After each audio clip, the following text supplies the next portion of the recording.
This is Polyphonic Press. The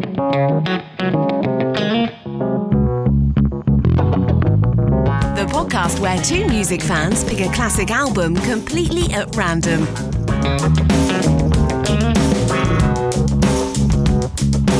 All right, hey, welcome to Polyphonic Press. I'm Jeremy Boyd. And I'm John Van Dyke. And let's not waste any time. We've got the patented random album generator right in front of us here. So let's hit the button and see what album we're going to be listening to this week. And the album we're going to be listening to is Todd Rundgren, Something Anything. Oh, goody. I think we have this one at home. Yeah? Yeah. I know Todd Rundgren. I don't know this album. But anyway, here's a description of the album. It says, Something Anything by Todd Rundgren is one of the most ambitious and electric albums of the 1970s. Released in 1972, the sprawling double album showcases Rundgren as a one-man musical powerhouse, blending pop, rock, soul, R&B, and an experimental studio wizardry into a remarkably cohesive work. Much of the album was recorded with Rundgren playing nearly every instrument himself, highlighting both his technical skill and his restless creativity. The record moves effortlessly between styles, from tightly crafted pop songs and blue-eyed soul grooves to humorous interludes and ambitious studio experiments. Tracks like I Saw the Light, Hello It's Me, and Couldn't I Just Tell You demonstrate Rundgren's gift for melody and emotionally direct songwriting, while other moments reveal his playful personality and willingness to break the fourth wall with listeners. Beyond its memorable songs, Something Anything is also a statement about the possibilities of the recording studio as an instrument. Rundgren's layered arrangements, inventive production, and willingness to experiment helped establish him as one of the era's most forward-thinking producers. The result is an album that feels both deeply personal and wildly inventive, an overflowing showcase of talent that captures Todd Rundgren at the moment he fully realized his vision as a songwriter, performer, and studio auteur. All right. Okay. So this album was released on February 15th, 1972. The genres are rock, power pop, R&B, psychedelia, and avant pop. And released on Bearsville Records and produced by Todd Rundgren. And it's a double album, so what we like to do is we'll take a pause at the halfway mark, and since it's a double album, we'll go for disc 1 and disc. So the first song on the album is I Saw the Light, and disc 1 ends with I Went to the Mirror. So if you're listening along, which we do encourage you to do, if you want to pause after the song I Went to the Mirror and listen to the halfway discussion, and that'll be what you can do there. And but without further ado, okay, here we go. Here's the first song on the album, I Saw the Light.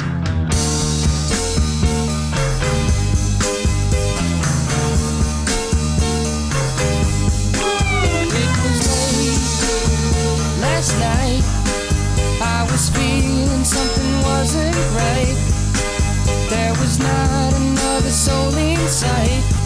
Only you, only you.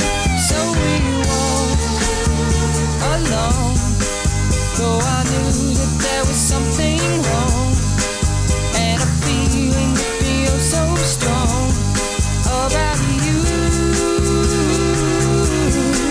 Then you gazed up at me, and the answer was plain to see, 'cause I saw the light in your eyes, in your eyes. All right, and ending the first half of the album with I Went to the Mirror. Yeah, there's a lot going on here. I'm still trying to process everything. But yeah, it's really interesting. There's pop, there's psychedelic stuff, there's weird experimental stuff. Yeah, it's just a whole lot of stuff happening. Yeah, there is. It's sort of like, I don't know if this was his first solo album, It's the first popular one that he got. It's a as far as his stuff goes. I mean, he's not exactly a household name, but this was the album that most people know about if you know about him. Yeah, he just kind of threw everything that he does onto one album and just presented it. It's an interesting smorgasbord of stuff. Yeah, it's almost like it's his resume for being a producer. You know, because he's also pretty famous for being a producer for a lot of other artists. So it's almost like he's just showcasing what he can do in the studio, to the point where one of the tracks on there is actually a demo of examples of bad production and him explaining, this is what this sounds like, and this is what it's like. I'm aware of these things, so I won't do them on your album, kind of thing, you know. But the production is very lush in some cases, but not overproduced. I wouldn't say there's anything that is like a bad choice. I think everything sort of has its place, but it's a very big production, especially the first side of the album. And it kind of reminded me a little bit of like Electric Light Orchestra or something like that. Okay. Yeah. Yeah, it was, it's very eclectic. I find the second side of the first half to sort of have it was definitely a more of a mellow side. There's still some good stuff on it. But yeah, and I think that's what the intro was the beginning of the second side, if I'm not mistaken. Yes, it was. Yeah. Yeah, it's so far it's pretty good. It's I don't know if it's necessarily like the best album I've ever heard or anything like that, but there's a lot of good stuff on it. And again, it's a long enough album that there's enough stuff on it that, like the first half of the first quarter. Yeah, I guess so. Yeah. Yeah, that was a really strong collection of songs, I think. It really was. Yeah. And that was what was reminding me of ELO. It was, just really well-crafted pop songs that weren't cheesy. Yeah, just a really interesting songwriting, as well as like the production. They kind of go hand in hand, and then the second half, I suppose, or the second quarter, it sort of you're right. It's a little more mellow, a little more psychedelic, a little more experimental, a little more that. So the first side kind of reminded me of ELO, and then the second side was more like Pink Floyd almost. I can sort of hear that. Not the whole. I'm not saying it sounds exactly like Pink Floyd, but more in like the vibe and sort of you can kind of hear the influence. Yeah, it's kind of like if Pink Floyd decided to do like an R&B sort of slow dance sort of album. Yeah, I can sort of hear that. It doesn't really sound like anything that else was happening at the time. This was in 72. And 72, like I've noticed there's a lot of albums that have come out in that year specifically. There's something about 1972 that a lot of classic albums came out in that year. And I don't know if like it was just, well, I think it was when FM radio was just first starting to become popular, and there wasn't really as many regulations on FM and people were taking chances.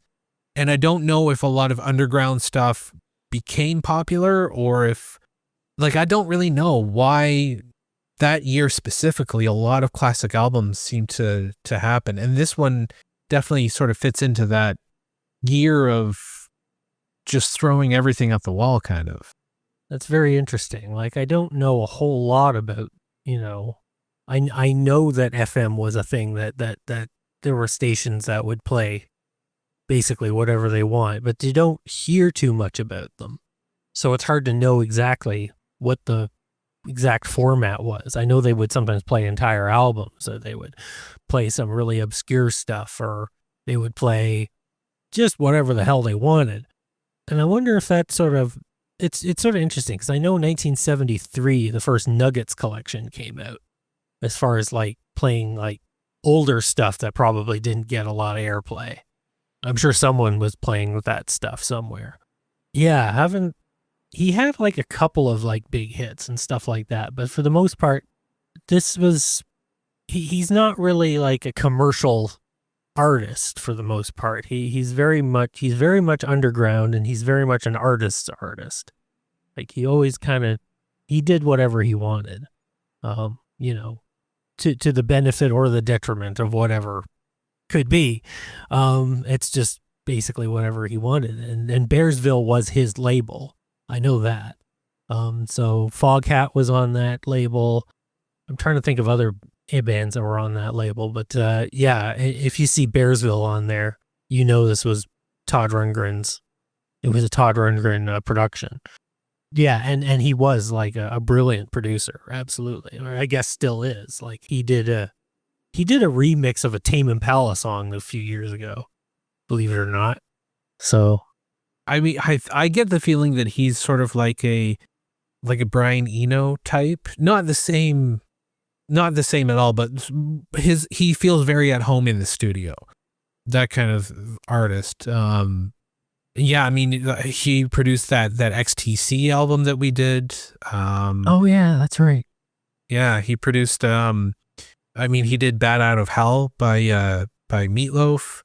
He's probably at least as known as a producer as he is an artist. He's just that guy. Spends a lot of time in the studio and just, you know, tinkering in the lab sort of thing, like a mad scientist or something. That's sort of the image that I have of him. But, you know, also is able to write a really good pop song that, you know, I like you saying, he's not like super popular, but he had a few radio hits that reached the top 40, and you know, he's fully capable of writing a really good pop song as well. And he also, you know, his first foray into, I guess, pop stardom or whatever, if you can call it that, was his band, The Nazz, back in the 60s. And they're a really good band. They had at least 2 good releases, and then I think a third release of stuff that they kind of just threw together. But it's all good stuff. Great band. There was some, like, you know, personality clashes in the band towards the end, but that's just kind of the way it goes sometimes. But Todd Rundgren, when he went off on his own, yeah, it's still high quality material. Yeah, he's a very fascinating. I don't know a whole lot about him, but he seems like a very fascinating character and an really interesting artist. But I did manage to find a few interesting facts about the album. Number one, it was Todd Rundgren changed songs to match his mistakes instead of fixing them. During the recording of the album, Rundgren, who was not a trained drummer, laid down drum tracks first before adding other instruments. If he made a mistake while playing, he often rewrote the song around the mistake rather than re-record the part. He later explained that it was simply easier to adjust the arrangement than redo the take. This approach contributed to the album's slightly loose, real band feel, even though most of it was performed entirely by one person. That is really interesting. Yeah, that's mad scientist stuff. Yeah. It's like, well, I'm an okay drummer. I can keep a beat, and okay, well, I guess there's one bar of 5/4. I mean, we'll just completely change the song because I'm not going in and re-recording it. Oh, that's really interesting. And something, I mean, that's something that could only happen in the analog world. If he were recording on Pro Tools, he could just fix it with a click of a button. But that innovation could only happen with working with tape. Some of it was the part of the album was recorded in his rented house in the Hollywood Hills. Although much of the album was recorded at ID Sound Studios in Los Angeles, Rundgren also set up an 8-track recording system inside his rented home on Astral Drive in Nichols Canyon. Several songs and overdubs were recorded there, including Intro, Breathless, and One More Day, No Word. Recording at home allowed him to experiment freely with technology like the EMS VCS3 synthesizer without worrying about wasting expensive studio time. It's true. He didn't have to worry about paying for a space when he's got his own space, and that's ultimately it can sometimes be really beneficial to a lot of home recording, and a lot of good stuff has come out of that. It depends on the kind of artist you are. Some artists need that, like some sort of a limit to them to force them into doing something within an allotted time. So it's good to have the option. Todd is, I guess, one of these artists who thrives with having enough time to do whatever he wants. Yeah, it seems like it. I mean, honestly, the results speak for itself. I mean, if the case is that he has his own label, that kind of means he's paying for the studio time himself. And having that freedom at that time is pretty rare. I mean, it's pretty common now. I mean, you can make music with a laptop and put it up online. You don't need a label and to do it. But back in the 70s, that was very rare, like really rare, to just have your own label and you could just basically do whatever you want with it. Yeah. No, I think he might have been sort of like a forerunner, definitely, of like the, well, there were like smaller studios and stuff like that, but most producers didn't produce their own material. They produced other people's materials, and I'm thinking of even Stax label, or Motown, or even in England you got Joe Meek doing stuff. He's a character, but for the most part they're trying to find artists to do their work with, whereas Todd Rundgren was an artist himself, so he could basically, if he's got some downtime, well, I guess I'll just put out an album. And he put out a double album, which means I guess he had a lot of downtime at the beginning. Yeah, it seems like it. But he would later go on to produce some pretty good stuff. Very unique. And like I said, similar to Brian Eno in that regard. Different styles, but similar approaches, I guess. The album secretly includes archival recordings from Rundgren's teenage bands. Near the end of the record, Rundgren slipped in 2 short archival recordings from the mid-1960s, long before he was famous. One is a performance of Barrett Strong's Money, That's What I Want, by a band called Money, and the other is a recording of Messin' with a Kid by Woody's Truck Stop, a Philadelphia group he played with as a teenager.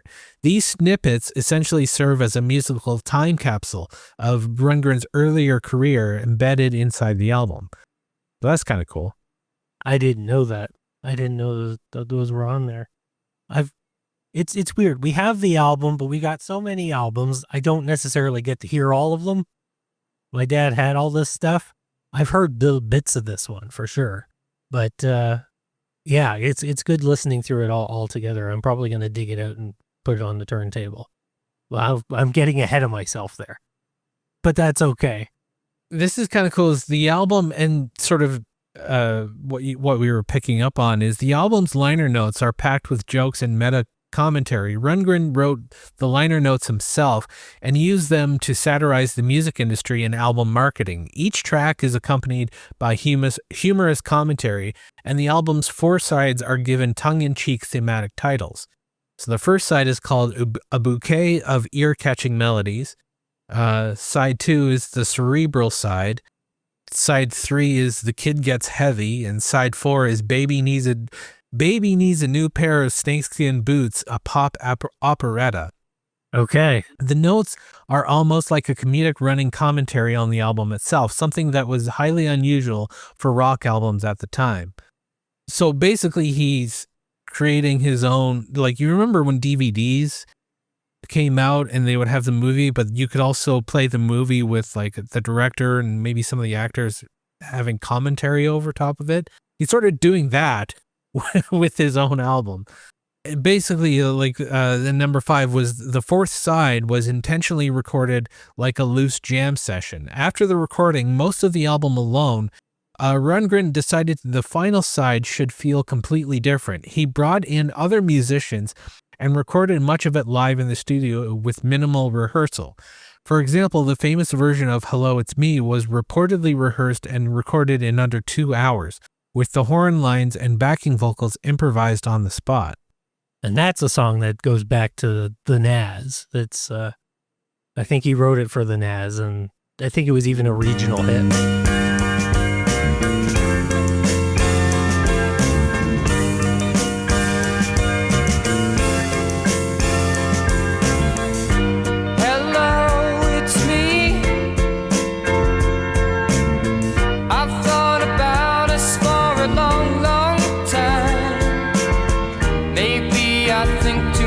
But something's wrong. There's something here that doesn't last too long. Maybe I shouldn't think of you as mine.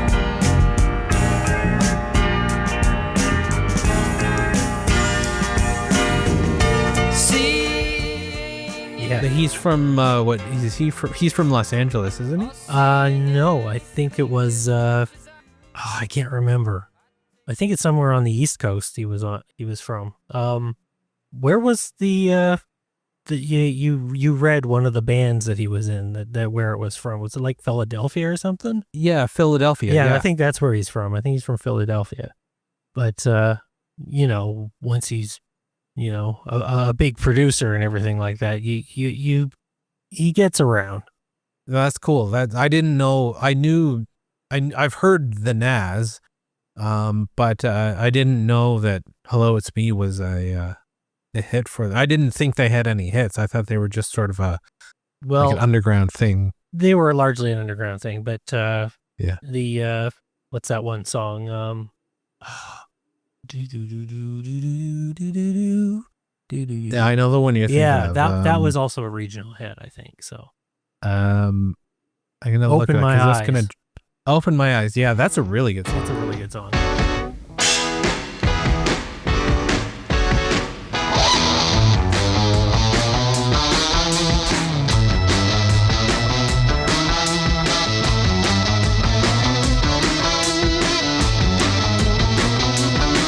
Underneath your gaze I was found in the haze I'm wandering around in. I am lost in the dark of my own room, and I can't see a thing but the fire in your eyes. Make me wise.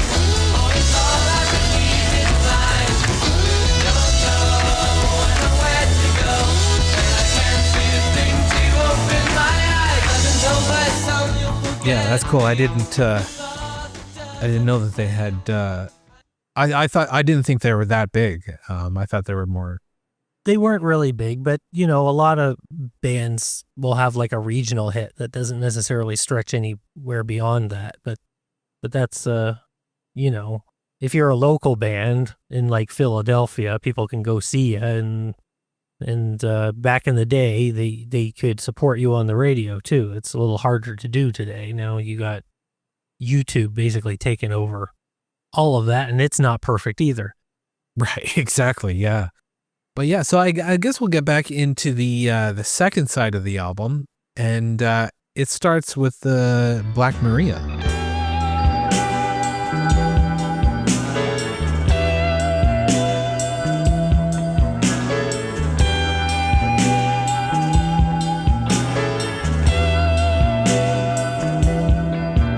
Like Mariah, you scared me so. I feel as though my heart's like this.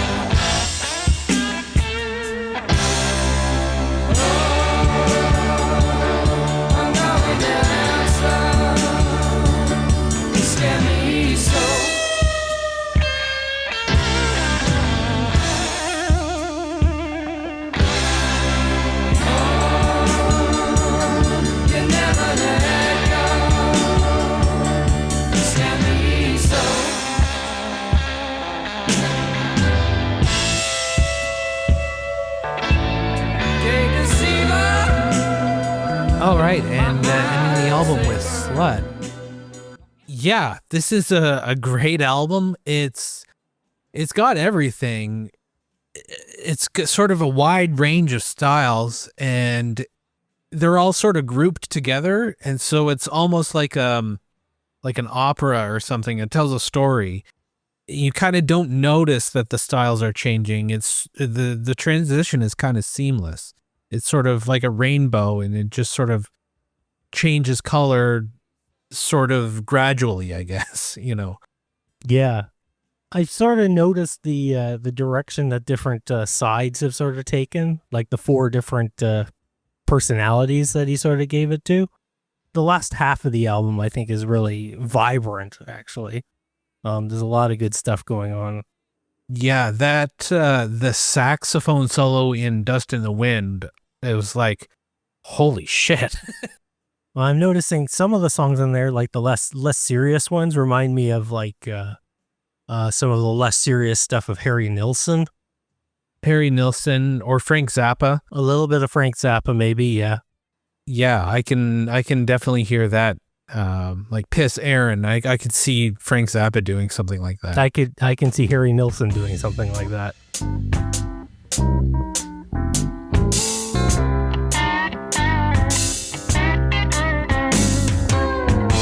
We figure, my daddy and me, things are still the same it seems as when he lived it in his teens. As a kid in school, Aaron was a junior, the class of 32. His mama called him Angel, but everybody knew he was the king, the gross out king. They called him Piss Aaron, they always called him Pissin' in the hall. Piss Aaron, he never would refuse when they should call.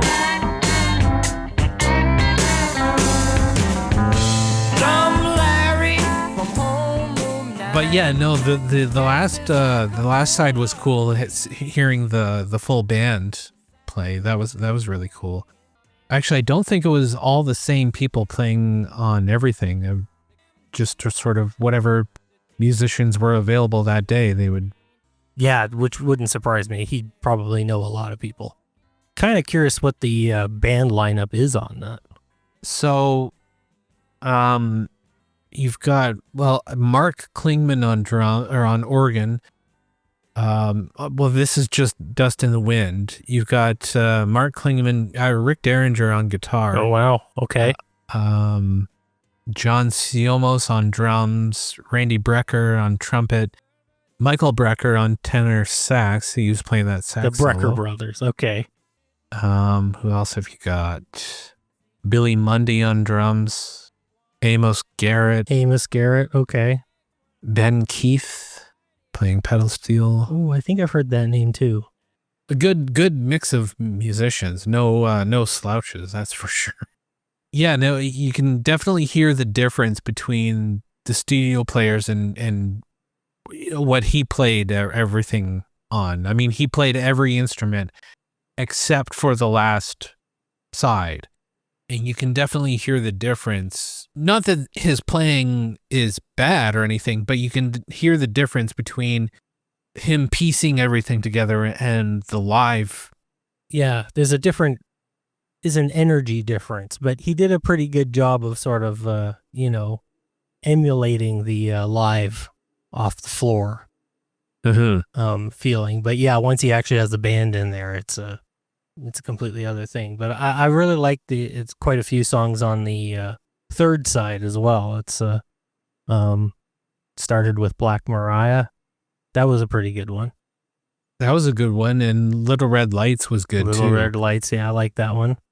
Couldn't I Just Tell You? That one started off with the acoustic guitar and the electric guitar together. I know you like that sound. I love that sound, yeah. Yeah, it's sort of a jangly pop kind of thing. Yeah, there's a lot of great stuff on here. I mean, the whole album is, not every song is, a 10 out of 10, but I mean, it's I mean, there's 25 tracks for God's sake. So this actually might be really difficult, but what would be your 3 highlights on the album? Well, I was thinking about it as I was going through it. I did think it started off pretty strong with I Saw the Light. That was a pretty good song, but I think I'm going to pick Wolfman Jack as my first pick. That was a really cool song. And then I'm going to go into like the third quarter, which was, Little Red Lights was really good. Let's see here. And I think I'm going to go with Couldn't I Just Tell You? I think those are my 3. Yeah, those are really good picks. I think you've got 2 of my 3. Mine are, I think I would go with Wolfman Jack too. That was really good. Yeah, Little Red Lights as well. That was a really good rock song.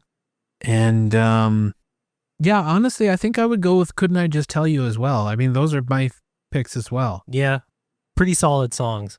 Black Mariah was in the running too, and the first track was in the running, which was I Saw the Light, and some of the stuff at the end of the very end of the album too is pretty good. The song "Slut," I don't know how politically correct that is now, but it's a funny banger, and it's another song I could definitely hear Harry Nilsson do, especially with that horn section. It just sounded like his sound. Yeah. I do have to say, I think Hello, It's Me. I know that was a pretty big hit for him. Yeah. I think I prefer the Nas version. I think I do too. The more minimal, sort of stripped down version. It's slightly got that 60s sound to it that I like. Yeah.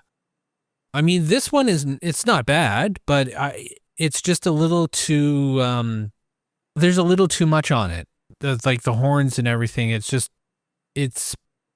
like the more straightforward version.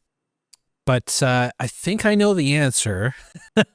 But would you listen to this album again? Yeah, like I was saying, I think I need to pull it out. I'm pretty sure there's a copy of this around here. So, yeah, I agree. I definitely listen to this again. It's like I said, it's got everything that you could possibly want.